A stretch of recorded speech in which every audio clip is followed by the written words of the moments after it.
Let me tell you, this experience blew my mind. Because one thing we all have in common is the quest for good relationships. It transcends politics, finances, fashion labels, political affiliation. It transcends everything, this desire we have to be meaningful in other people's lives. And the scariest moment, the one thing I'm not sure it transcends, is after I'd done a couple of events there, they said, would you like to speak to our teenage daughters? And I thought, because I just think that's a whole, I'm not sure I have anything to say to anyone until they've made a few mistakes in life. And at 14, like, hopefully you haven't. But I was trying to be brave, and I just thought, well, I wish someone had spoken to me when I was 14. And so I sort of went off, and I just prayed fervently, because I think if anyone's speaking to teenagers, you pray first. And I came up with a couple of ideas that I'll float by you. But first of all, I want to hear, like, do you guys have any, what would you say, one word to a 14-year-old about managing her romantic life? Respect yourself. Respect yourself? That's more than one word, sorry. That's okay, 2 is okay. No sex. No sex. At 14? Yeah. Anybody else? Don't believe a word the guy says. Don't believe a word the guy says. 14-year-old boys? No. 14-year-old, yeah, fair enough. I see that. Or 18-year-old boys. Pray. Wait, yeah. I should have had you guys there. So here's what I boiled it down to. 2 things I felt like that would apply to them at 14 and 15 and 20 and 30 and 62. The 2 things I came up with were, 1, you want to be wise, and 2, you want to be brave. Because I knew, here's what they didn't want to hear. They didn't want to hear me say, make good choices. And that's what we're all thinking when you look at a 14-year-old. Like, whoa, the choices you make have so much, like, think so much can go wrong. But that's what your mom says to you, and you want something more than that. And what my experience has shown, to be honest, is that we're all a lot more resilient than we think we're going to be, and you can make a whole bunch of mistakes, and frankly, there's a lot of room to bounce back. Right? I mean, haven't you guys had experiences where you just thought, oh, I'm done, this is it, and you bounce back, and you're fine, and if you're not fine yet, you will be. Like, we're all more resilient, but I knew the mothers would just freak out if I told their 14-year-old daughters, oh, don't worry, you're going to be fine. Just wing it. But I do think it does boil down for all of us to these 2 things. We want to be wise, and we want to be brave. We want to make choices, we want to make them well. But we actually want to have choices in our lives, and I think you need to be a certain amount of brave, or life just sort of happens to you. I have definitely had segments of my life where I just sort of bounced from one thing to the next, and I wasn't making choices about where that would take me. And especially that's true in dating. I figured any guy who came along must be Mr. Right, because he came along, right? Any guy who comes by your path is sent by God. Right? That's how it works. Not so much. This morning I'm reading this book in the Bible called Proverbs, which is sort of like the good advice section of the Bible, and it is straight and to the point. It's not this flowery spiritual language. It's just like, try not to screw it up, please. And what's interesting, it's 31 chapters. The first 9 are just dedicated to selling you on the idea that there is such a thing as wisdom, and it is worth your time to find it. 9 out of 31 chapters. I would never be allowed to write another book if I spent the first third of the book convincing you, oh, this is why you should read it. You're supposed to get to the point a little quicker. No, 9 chapters saying wisdom will change your life. And it has all this language that's very powerful. It says it'll give you prosperity.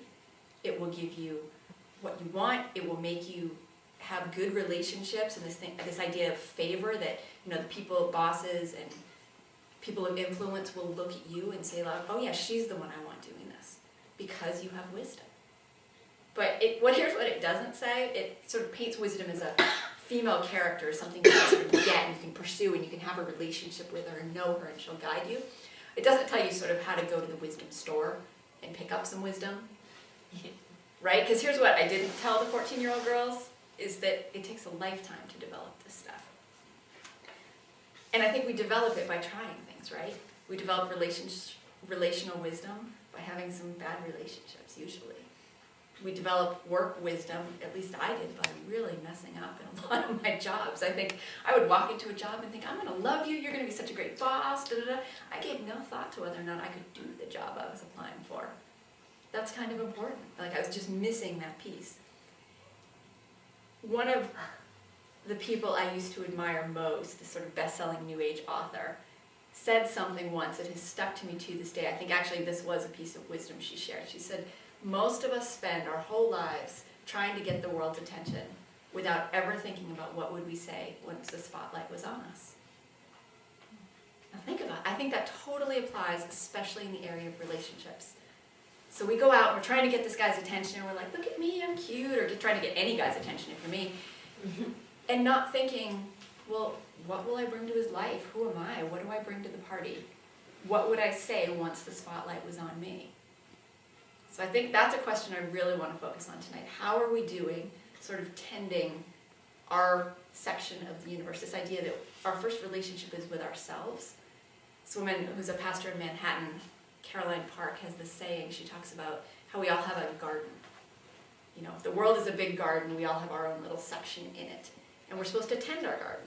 And what happens with a garden is that sometimes, you know, you sort of plant seeds carefully and you tend those, and sometimes they're not what you thought you were planting. And then other stuff just sort of gets tossed in your garden and it springs up, and sometimes it's really pretty, and then sometimes it's just weeds and you have to deal with it anyway.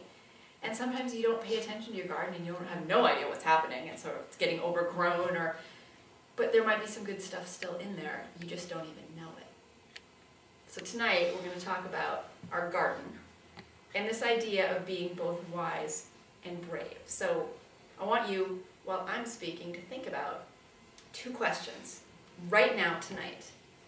Do you think, just in a general sense, you'll probably get a yes or no answer right off the bat, are you brave enough to take the chances you need to take? And do you think you have the wisdom you need to follow through on them? Does that make sense? Yeah. Okay. Now, as I mentioned to some of you, I've been reading an advanced copy of this book called Marry Him, The Case for Settling for Mr. Good Enough. Now, it's based on an article that ran in The Atlantic, I think a year and a half ago. I think some of you are nodding that you've seen it.